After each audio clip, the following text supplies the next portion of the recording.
Hello, everyone. My name is Yashis from Team 18221 Meta Infinity in Trumbull, Connecticut.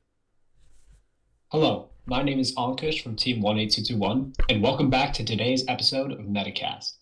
Today, we are joined by a member of Team 12791, Iterative Intentions, World Edison Division Inspire winners, Aneesh. Today, we are going to be going over the basics of outreach for teams in the FTC competition. Aneesh, welcome to the show. Hey guys, thanks for having me as a guest as always, and let's get straight into it. Yeah, so to start off for the first question, what is outreach in general for FTC? Outreach is anything where you reach out to like teams, professionals, or you just help your community. So, it's just anything that either helps your team or helps you impact the community in any meaningful way. And so examples of this can be like, let's say, mentoring a team, which I know a lot of y'all are familiar with, whether you are the mentor or you could be the person who's getting mentored. As well as that, there's also just reaching out to professionals, gaining sponsorships, and also hosting outreach events that either help people get into STEM or help you reach out to teams and do events with them. So, why it's important is mainly because as a robotics team, robotics is very limited in the way that like not a lot of people have the opportunity to do robotics. And being on a robotics team is a privilege, and it's our job to make sure that as many people in the world can really experience what we're able to experience. There's a lot of people out there who can't do robotics purely because of their economic status or just purely because that isn't available to them. And it's our job as teams to help either focus on our local or international community to help people get into robotics. And as well as that, also just introduce people to the world of high school robotics and show that people who are in STEM, like, can do, like, that are in high school, can do things that, like, people in prestigious companies can do. So reaching out to companies and getting mentorship from them also introduces people in the world of first. So that's the whole point of outreach, just helping the community and introducing people to what we do as a program. And yeah, that's mainly what outreach is. It's just helping your community or helping your team gain better knowledge through the help of mentors or mentoring other teams.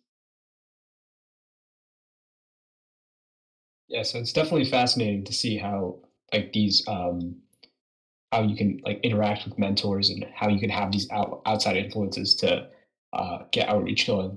So for our second question, how do you see teams being able to move into specific FTC outreach just opportunities?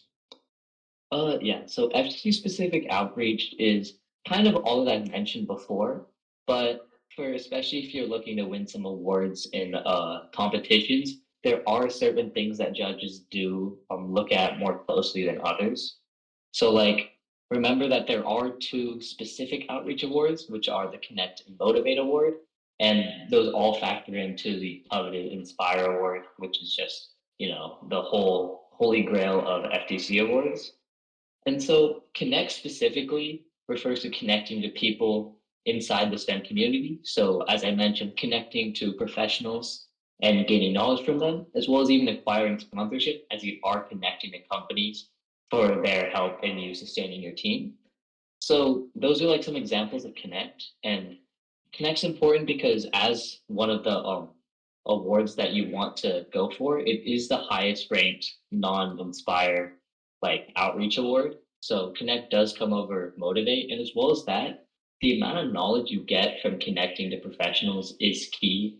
Like I know for my team, we wouldn't be where we are without how many professionals we've contacted and how much we've learned when it comes to things like just electrical, just like wiring, maybe learning how to machine cut plates, learning about different 3D printing methods, the whole thing. And so our team wouldn't be where we are, at least mechanically, and also on an outreach standpoint as well, because of how the people that we've interacted with has helped us throughout our entire like career. And as well as that, it helps your community because when you gain that knowledge, you also can spill it back to the community through, let's say, teams you're mentoring, or maybe through competition. If someone asks you to solve a problem that you previously had and you required a mentor to solve it, you can also just help that team with that same exact issue. So, as well as that, when you gain knowledge, the entire community gains knowledge. And that's what's important about Connect and how it helps your community. And so, moving on from that, you also have the Motivate Award, which is very similar to the Connect Award as it is outreach, but it is ranked a tad bit lower, but also is very important if you ever do want to start competing at a very high level.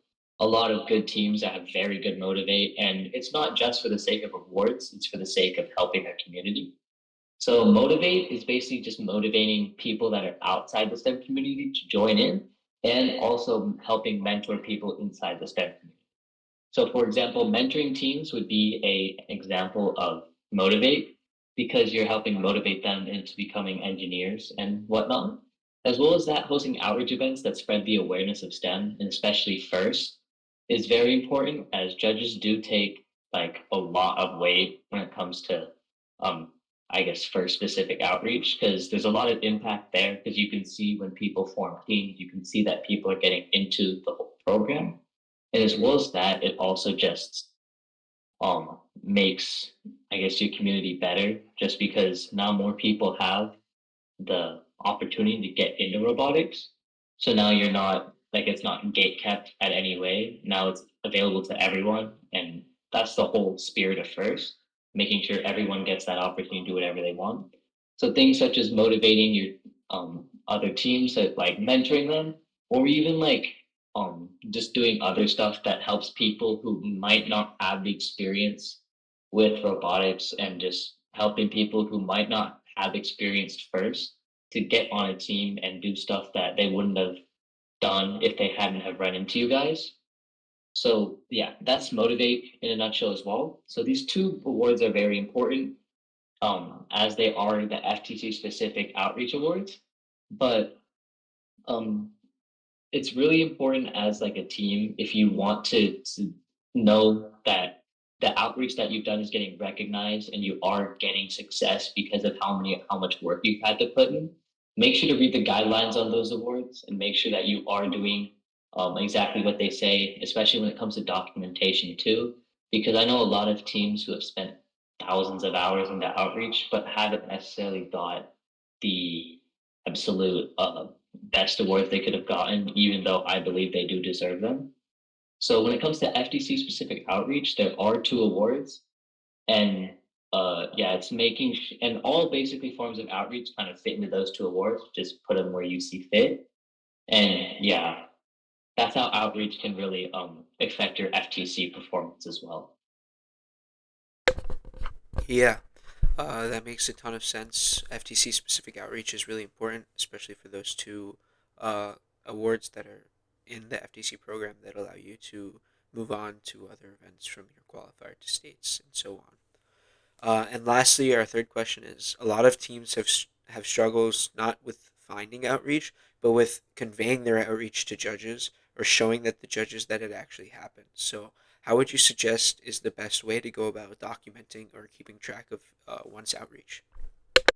So when it comes to keeping track of your outreach, everything that you do, just keep in a document that you've done it, right? And what helps with us at least is whatever you did in that outreach event, keep it there because when it comes to outreach, every event has a story, right? There's always a reason why you do it, right? And that's why it's also important don't to not do outreach for the sake of doing it and do it with a purpose.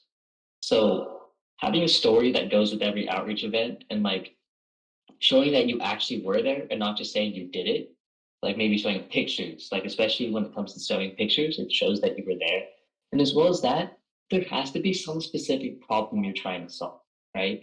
You can't just say, oh, we did this because it helps the community. But how?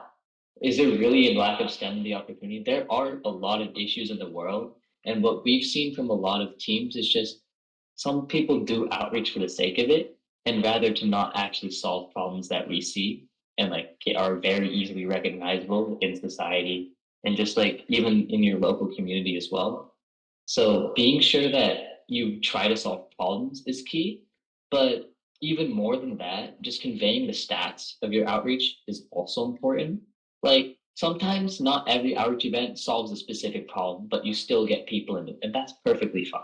All outreach doesn't necessarily have to have the biggest, grandest story there is to it. As long as you're helping the community with anything that you do, you are doing outreach and take pride in that.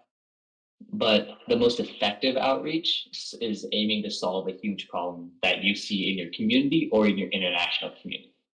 And as I mentioned, stats are also important. So making sure that what you're writing actually has an impact on the judges is all about including numbers and impressive numbers and how that correlates to how impactful it was. And obviously, don't just put some random numbers that look impressive, even though that's not the case, as that's not the spirit at first. And it's just something that you can't prove as well. So judges might just get on your case if you try to put some random numbers that don't actually represent what you've done. And that also just are able to show a lot of impact with the minimal amount of words, because if they see you've impacted a lot of people, they can show that you can show that you've also helped a lot of people, as well as that you also said people have a lot of time proving their outreach, especially with mentoring. What helps is a lot of things called mentor letters. So just getting people to write you a letter saying you helped them with X and they thank you for your help is it goes a long way into proving that you've mentored a lot of teams. So especially if you know you've mentored teams when it comes to the double digits and whatnot, people might not believe you, but if you have all the letters needed, then you'll be able to prove whatever you've done just fine. And if I just want to say one thing at the very end of this is all the things that you do for outreach are to benefit the community. They shouldn't be just for awards. And when you do it for the community, you notice you also have a lot more fun doing it. You notice that you also just have that more impact because now that you're trying to solve issues in your community, you can see the difference. And even if it doesn't happen immediately over the next couple of years, you'll see more robotics team and that like everything that you do actually has a purpose. And as always, make sure to do outreach whenever you can, as it's something that I feel like a lot of teams kind of lack. But yeah. And as always, thanks for having me. And I really enjoyed being on this podcast.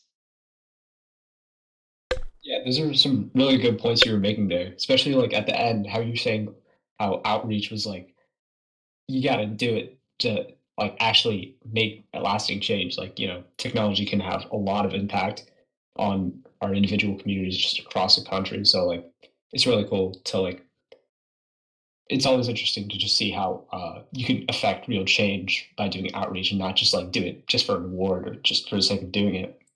Yeah, for sure. Uh, I think this is all the time we have for now. Thank you so much, Anish, for joining us today, and I hope you have a great season. All right, thanks for having me. And I really hope y'all do well as well. Yeah, thank you. And to the viewers, thank you everyone for tuning in to this episode of Metacast. And I hope you all have a great day or evening. See you next week.